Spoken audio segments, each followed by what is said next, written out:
le Malien qui a soutiré 242 millions de dollars à une banque.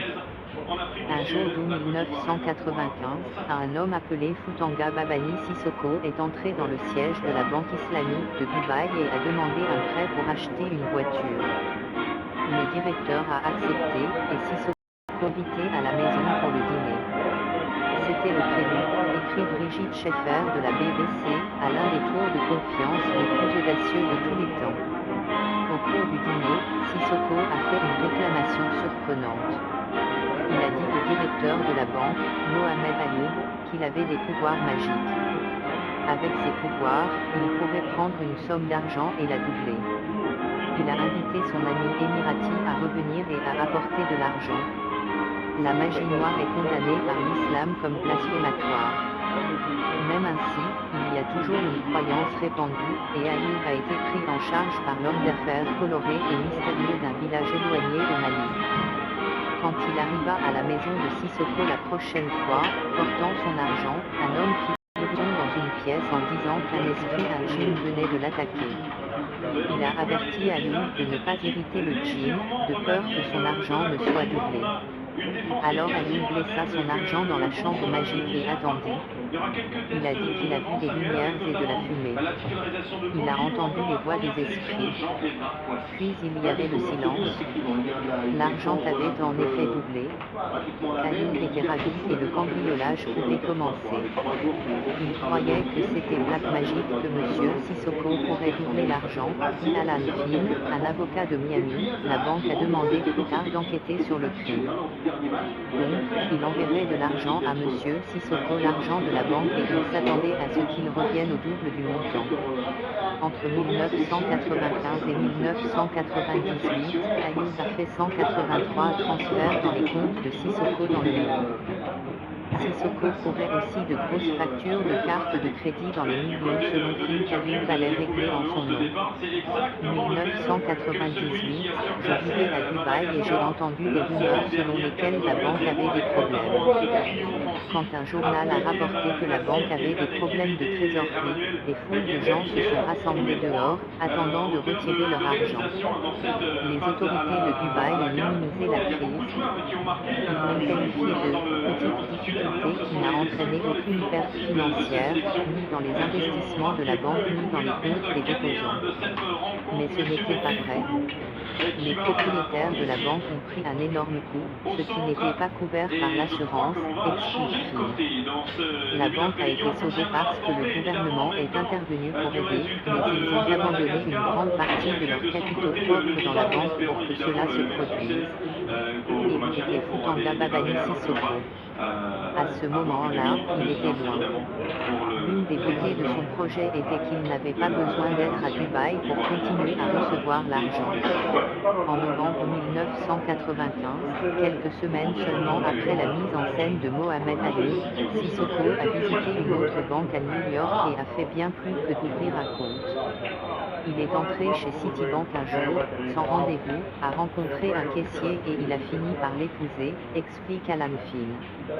Et il y a des raisons de croire qu'elle a rendu sa relation avec Citibank plus confortable, et il a fini par ouvrir un compte à travers lequel, de mémoire, je vais juste dire que plus de 100 millions de dollars ont été transférés aux États-Unis. En fait, selon une plainte déposée par la Dubai Islamic Bank contre Citibank, plus de 151 millions de dollars ont été débités par Citibank du compte de correspondant de DIF sans autorisation appropriée. L'affaire a été abandonnée plus tard. Sissoko a payé sa nouvelle femme plus d'un demi-million de dollars pour son aide. Je ne sais pas sous quel régime légal il l'a épousée, mais il l'a appelée une femme et elle a cru qu'elle était une femme, dit Phil. Elle a compris qu'il y avait beaucoup d'autres femmes, certaines venant d'Afrique, d'autres de Miami, d'autres de New York. Avec l'argent de la banque, Sissoko pourrait réaliser son rêve d'ouvrir une compagnie aérienne pour l'Afrique de l'Ouest. Il a acheté un motorcycle 825 usagé et une paire de vieux Boeing 727. C'est la naissance d'Erdavia, du nom de son village au Mali. Mais en juillet 1996, Sissoko a commis une grave erreur en essayant d'acheter 2 hélicoptères vieux datant de la guerre du Vietnam, pour des raisons qui restent floues. Son explication des raisons pour lesquelles il les voulait était une ambulance aérienne d'urgence, mais les hélicoptères qu'il regardait de gros hélicoptères, il n'était pas du genre à aller et venir dans les hôpitaux et les centres de traumatologie des États-Unis. Plus grand que ça, dit-il. Parce qu'il pouvait être réaménagé en hélicoptère de combat, les hélicoptères avaient besoin d'une licence d'exportation spéciale. Les hommes de Sissoko ont essayé d'accélérer les choses en offrant un quota de $30 000 à un douanier. Au lieu de cela, ils se sont fait arrêter. Et Interpol a également émis un mandat pour l'arrestation de Sissoko. Il a été arrêté à Genève, où il était parti pour ouvrir un autre compte bancaire. Tom Spencer, un avocat de Miami à qui l'on a demandé de représenter Sissoko, se souvient très bien de l'avoir rencontré à la prison de Chandolon à Genève.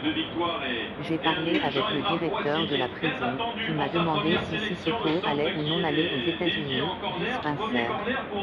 J'ai dit, eh bien, vous savez, nous verrons. Et il a dit, eh bien, veuillez le retarder le plus longtemps possible. Il a dit, parce qu'il vole des repas fantastiques de Paris tous les soirs, pour nous. Et c'était ma première rencontre bizarre avec Baba Sissoko. Sissoko a été rapidement extradé vers les États-Unis, où il a commencé à mobiliser des partisans influents. L'empressement des diplomates à se porter garant de Sissoko a choqué le juge président son enquête sur le cautionnement. Et Tom Spencer a été stupéfait quand un ancien sénateur américain, Burt Chevy, a annoncé qu'il rejoignait l'équipe de défense de Sissoko. Eh bien, vous devez vous demander pourquoi quelqu'un serait impliqué pour un étranger qui n'a aucune valeur apparente aux États-Unis, dit bien. Je ne connais pas la réponse à la question, mais c'est une question intéressante à poser. Le gouvernement américain voulait que Sissoko soit détenu, mais il a été libéré pour $20 millions, 14,5 millions de livres sterling, un record de la Floride à l'époque. Puis il est allé à une frénésie de dépenses. Il viendrait et achèterait 2, 3, 4 voitures en même temps, l'argent était comme le vent. Son équipe de défense a été récompensée par des voitures Mercedes ou Jaguar. Mais ce n'était que le début. Sissoko a dépensé un demi-million de dollars dans une bijouterie seule, des rappels de films, et des centaines de milliers dans d'autres. Dans un magasin de vêtements pour de $150 000. Il venait et achetait 2, 3, 4 voitures en même temps, revenait une semaine de plus et achetait 2 ou 3 voitures en même temps, mais l'argent était comme le vent, explique le concessionnaire automobile Renault d'Israël. Il calcule qu'il a vendu Sissoko entre 30 et 35 voitures au total. Sissoko est devenu une célébrité de Miami. Il avait déjà plusieurs épouses, mais cela ne l'empêchait pas de se marier davantage et de les loger dans certains des 23 appartements qu'il louait dans la ville. Playboy est le mot juste pour le décrire, parce qu'il est très élégant et beau, et il s'habille avec beaucoup. Il a beaucoup dépensé à Miami, explique le cousin de Sissoko, Macan Mauser. Sissoko donnait aussi de grosses sommes pour de bonnes causes. Son procès approchait et il connaissait la valeur d'une bonne publicité. Dans une affaire dont son cousin a été témoin, il a donné 300 000 livres sterling, 413 000 $, à un groupe de lycée qui avait besoin d'argent pour se rendre à New York pour un défilé du jour de l'Action de grâce. Un autre de ses avocats, le professeur H.T. Smith, se souvient que le jeudi, il donnait de l'argent aux sans-abri. Je pensais, est-ce un Robin des Bois moderne, pourquoi voleriez-vous de l'argent et le distribueriez-vous? Cela n'a aucun sens, utile. Le Miami Herald a fait une histoire juste après son départ, et je ne veux pas exagérer, mais je pense qu'ils ont dit qu'il pouvait raconter 14 millions de dollars qu'il a donnés, il n'était là que 10 millions de dollars par mois. Alan Finn a adopté un point de vue légèrement plus cynique. Ce qu'il a fait était pour l'image et pour perpétuer la croyance qu'il était un homme très puissant et fabuleusement riche, il donnerait de l'argent, mais d'une manière qu'il n'a pas publicité pour cela. Malgré cette campagne de relations publiques, lorsque l'affaire Sissoko a été portée devant le tribunal, il a ignoré les conseils de ses avocats et a plaidé coupable. Peut-être a-t-il calculé que cela soulèverait moins de questions sur ses finances. La peine était de 43 jours de prison et une amende de 250 000 $, bien entendu, payée par la Dubai Islamic Bank, bien qu'à son insu. Après avoir purgé la moitié de cette peine, il a reçu une libération anticipée en échange d'un paiement d'1 million de dollars à un refuge pour sans-abri. Le reste, il devait servir en résidence surveillée au Mali. C'est à cette époque que les auditeurs de la Banque islamique de Dubaï ont commencé à remarquer que quelque chose n'allait pas. Ali devenait nerveux, et Sissoko avait cessé de répondre à ses appels. Finalement, il a avoué à un collègue, qui a demandé combien il lui manquait. Trop honteux pour dire, Ali l'a écrit sur un bout de papier 890 millions de dirhams, l'équivalent de 242 millions de dollars, 175 millions de livres sterling. Il a été reconnu coupable de fraude et condamné à prison.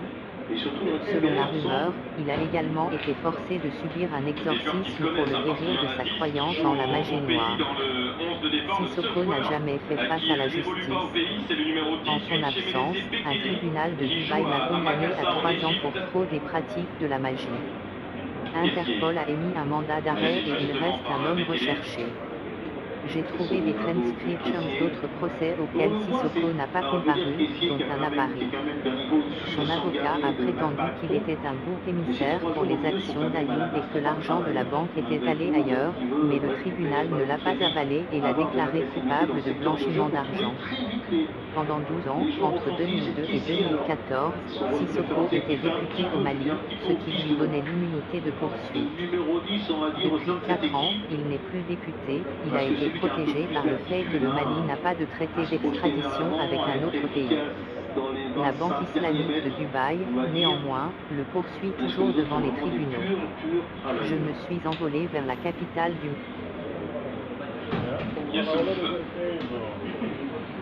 Mais quel est... Ça peut passer, Aurier qui revient, mais Nassir est là toujours. C'est plutôt